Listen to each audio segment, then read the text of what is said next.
Assalamualaikum warahmatullahi wabarakatuh. Kami dari kelas E, kelompok 8, menjelaskan tentang evaluasi keamanan uji praktik. Untuk anggota kelompok kami yang pertama, Raffi Sasfa Sugiarto, saya sendiri Ahmad Isafi Akiki, Sylvia Rahmat, dan Akmalina Nurika.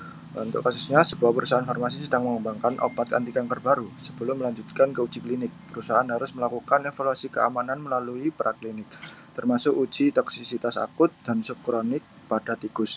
Salah satu tikus menunjukkan penurunan berat badan yang signifikan dan kerusakan organ ginjal setelah 14 hari pemberian obat. Uji toksisitas adalah suatu uji untuk mendeteksi tingkat ketoksikan suatu bahan yang akan digunakan sebagai obat.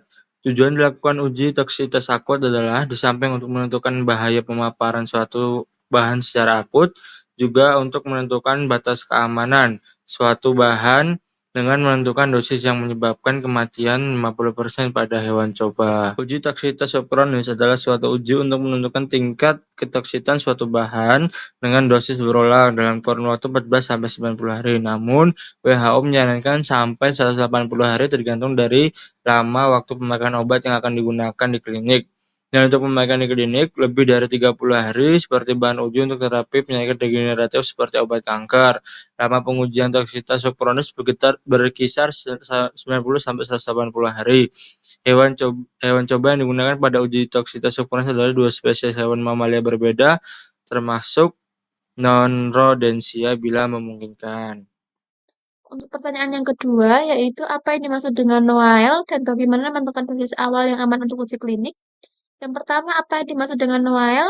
NOAEL adalah singkatan dari No Observed Adverse Effect Level, merupakan dosis tertinggi di mana tidak ada efek negatif atau racun yang teramati. Kemudian yang kedua, bagaimana menentukan dosis awal yang aman? Yaitu dilakukan dengan studi First in Human atau FIH, yaitu dirancang dan dilakukan berdasarkan data non-klinis yang diserahkan dan ditinjau oleh otoritas regulasi. Dilakukan dengan senyawa investigasi dan digunakan di antaranya tujuan lainnya. Untuk menetapkan dosis awal maksimum yang direkomendasikan atau yang bisa disebut MRSD, ada dua kategori pendekatan yang dapat digunakan untuk membantu menentukan dosis ini. Yang pertama, yaitu ada pendekatan independen model dan pendekatan berbasis model. Kemudian ada beberapa pertimbangan utama untuk menentukan dosis FIH, yaitu yang pertama, memperhitungkan ketidakpastian dalam prediksi dosis awal. Kedua, mengamati hubungan dosis dan respon yang lemah dalam data awal studi FIH.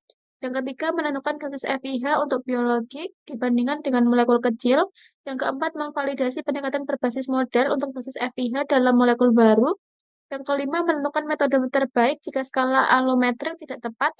Dan yang terakhir, menggabungkan beberapa metrik aktivitas ke dalam prediksi dosis FIH. Lalu untuk pertanyaan ketiga, mengapa evaluasi toksisitas subkronik dan kronik penting pada perkembangan obat ini? Evaluasi ini perlu karena tujuan dari pelaksanaan uji toksisitas subkronik adalah untuk mengetahui adanya efek toksik setelah pemberian bahan uji secara berulang dalam jangka waktu tertentu, khususnya terhadap organ yang berfungsi vital dalam tubuh hewan coba, serta untuk mempelajari efek kumulatif bahan uji dalam tubuh.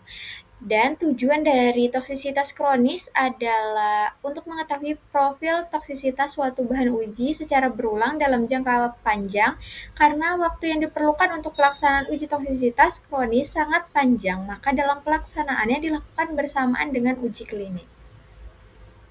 Atas perhatian Anda, saya ucapkan terima kasih sebesar-besarnya. Jika ada kesalahan, kami mohon maaf. Dan jika ada pertanyaan, silakan komen di kolom komentar.